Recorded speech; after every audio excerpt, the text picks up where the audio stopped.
সালাম আলাইকুম। RS Bangla news 24 এ আপনাদের স্বাগতম।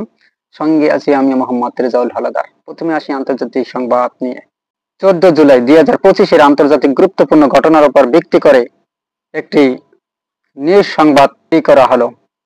এতে রয়েছে মধ্যপ্রাচ্যের উত্তেজনা, গাজা ইস্যু, রাশিয়া উত্তর কোরিয়ার সম্পর্ক, ইউরোপের দাবানল এবং আরো বিশ্বের বিভিন্ন খবর। ভিডিওটি স্কিপ করবেন না, শেষ পর্যন্ত দেখুন, কেননা শেষে রয়েছে চাঞ্চল্যকর তথ্য। বিশ্ব রাজনীতিতে কি হতে চলেছে আজকে তা আমরা বিশ্লেষণ করব। ইরান ইসরায়েল যুদ্ধের ছায়া, গাজায় গণহত্যা, ইউরোপে দাবানল, আন্তর্জাতিক বড় খবর 2025। আজকের আন্তর্জাতিক পর্বে আপনাদের স্বাগতম। 14 জুলাই 2025 দিনটি বিশ্ব রাজনীতির যুদ্ধ সংকটে, মানবিক বিপর্যয়ের এবং রাজনৈতিক ভরপুর ঘটনায় ঠাসা। ইরান হুমকি দিচ্ছে ইউরোপকে, গাজায় 100-র বেশি মানুষ নিহত, ইউরোপে দাবানলে মৃত্যুর মিছিল, ফিফা ক্লাব ও ওয়ার্ল্ড কাপের ফাইনাল। তাহলে আসুন বিস্তারিত দেখে নিই আজকের শীর্ষ আন্তর্জাতিক সংবাদগুলো। ইরান ইসরায়েল উত্তেজনা, ইউরোপ হুমকির মুখে।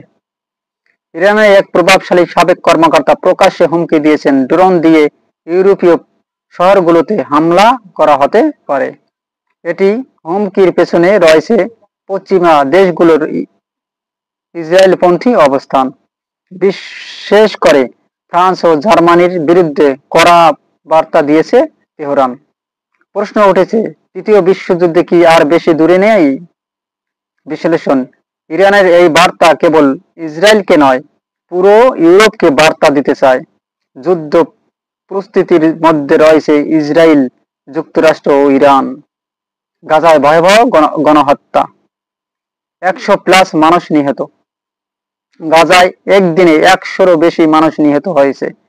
বেশিরভাগই ছিলেন খাদ্য সহায়তা নিতে আসা সাধারণ মানুষ। জাতিসংঘ জানিয়েছে সহায়তা কেন্দ্রগুলোতে প্রায় 800 মানুষ নিহত হয়েছেন গত কয়েক মাসে। মানসিক বিপর্যয় বিশ্লেষণ, শিশু, নারী, বৃদ্ধ কাউকে ছাড়ছে না ইসরায়েলি বাহিনী। আন্তর্জাতিক মানবাধিকার সংগঠনগুলো ইসরায়েলকে ওয়ার ক্রাইমস ও অভিযুক্ত করেছে। মার্কিন সমর্থন থাকা সত্ত্বেও বিশ্বজুড়ে ইসরায়েলদের বিরুদ্ধে বিক্ষোভ জোরালো হচ্ছে। গাজায় ফ্রিডম ফ্লোটিলা আবার যাত্রায়। ইতালি থেকে গাজামুখী হান্ডালা নামের মানবিক সহায়তায় জাহাজ রওনা দিয়েছে। এই ফ্রিডম ফ্লোরিডা চ্যালেঞ্জ করেছে ইসরায়েলের নৌ অবরোধে। এতে রয়েছে চিকিৎসক, মানবাধিকার কর্মী ও সাংবাদিকরাও। বিশ্লেষণ, ইসরায়েল কি এই জাহাজ থামাবে? অতীতে এ ধরনের ফ্লোটিলার ওপর হামলা চালিয়েছে ইসরায়েল। এটি আন্তর্জাতিক বিবেকের একটি বড় পরীক্ষা। রাশিয়া ও উত্তর কোরিয়ার ঘনিষ্ঠতা, নতুন চুক্তি। রাশিয়া পররাষ্ট্রমন্ত্রী সের্গেই লাভরভ উভয় কোরিয়া সাফার করেছেন।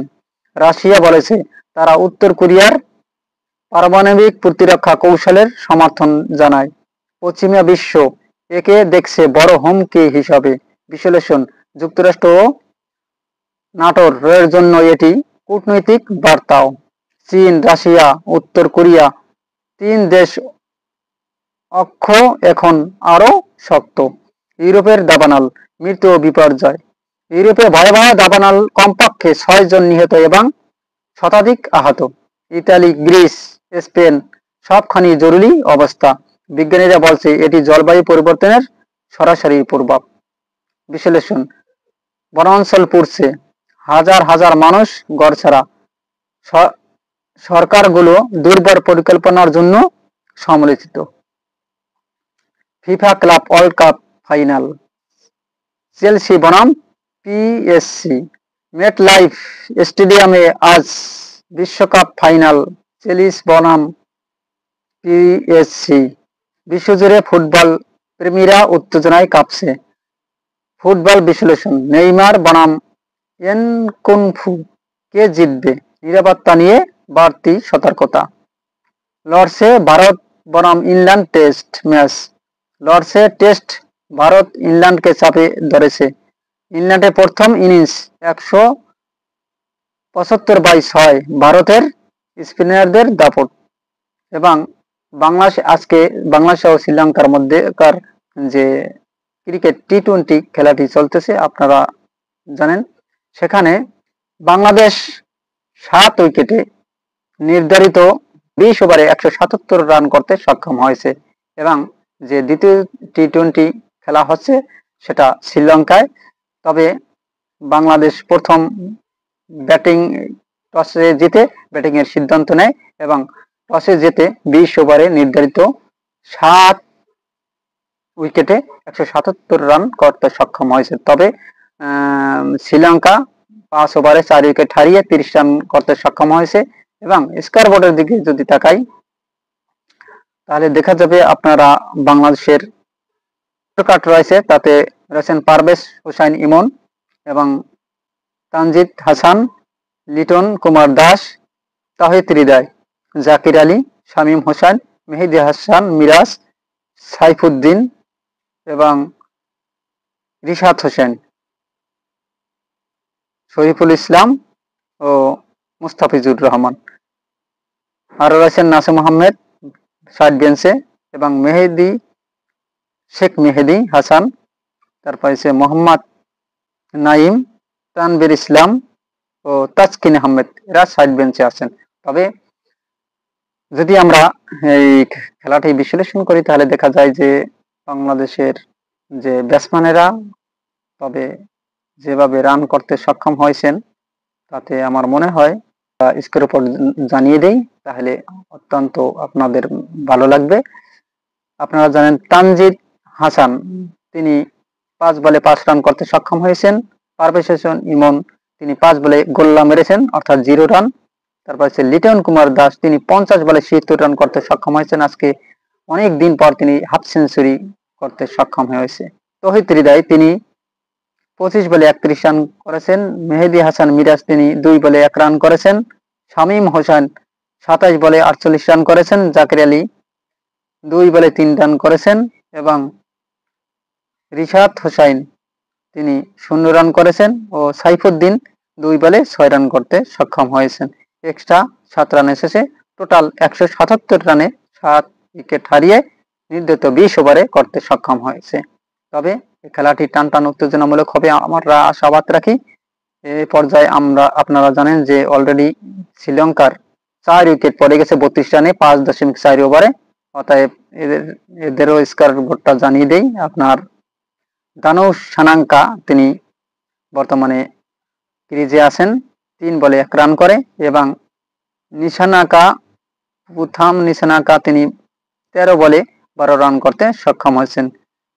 বর্তমানে বোলিং করছেন বাংলাদেশের সাইফুদ্দিন, তিনি 1.4 বল করে তিনি মাত্র 3 রান দিতে সক্ষম হয়েছেন। তবে এই খেলাটি অত্যন্ত টান উত্তেজনা হবে বলে আমাদের ধারণা। তবে এবার আসি মূল আলোচনায়। মেটলাইফ স্টেডিয়াম আজ বিকেল ফাইনাল চ্যালেঞ্জ বনাম পিএনসি খেলা সবাই উপভোগ করবে এবং বাংলাদেশের এবং শ্রীলঙ্কার মধ্যকার ক্রিকেট টি-20 ম্যাচটি সবাই উপভোগ করার জন্য আমন্ত্রণ রইল সবাইকে। আজকের আন্তর্জাতিক পর্বে এই ছিল বড় 7টি শিরোনাম। বিশ্বযুদ্ধ, মানবিক বিপর্যয়, পরিবেশ সংকট ও ক্রীড়ার উত্তাপ সব মিলিয়ে সময়টা এক অস্থির উত্তেজনায় ভরা। ভিডিওটি ভালো লাগলে লাইক, কমেন্ট ও শেয়ার করতে ভুলবেন না। আরএস বাংলা নিউজ 24 আপনার জন্য প্রতিদিনের সেরা সংবাদ এনে দিচ্ছে। আমি শুধু এখানে আমার এই চ্যানেলে সংবাদ বিশ্লেষণ করি, রাজনীতি, খেলাধুলা, তারপর আন্তর্জাতিক নিয়ে এবং ভাইরাল ইস্যু নিয়ে আমিও সংবাদ করি। যদি ভালো লাগে অবশ্যই আমাকে সাপোর্ট করুন এবং আমার চ্যানেলটি সাবস্ক্রাইব করুন। আজ এ পর্যন্তই। আসসালামু আলাইকুম ওয়া রাহমাতুল্লাহি ওয়া বারাকাতুহু।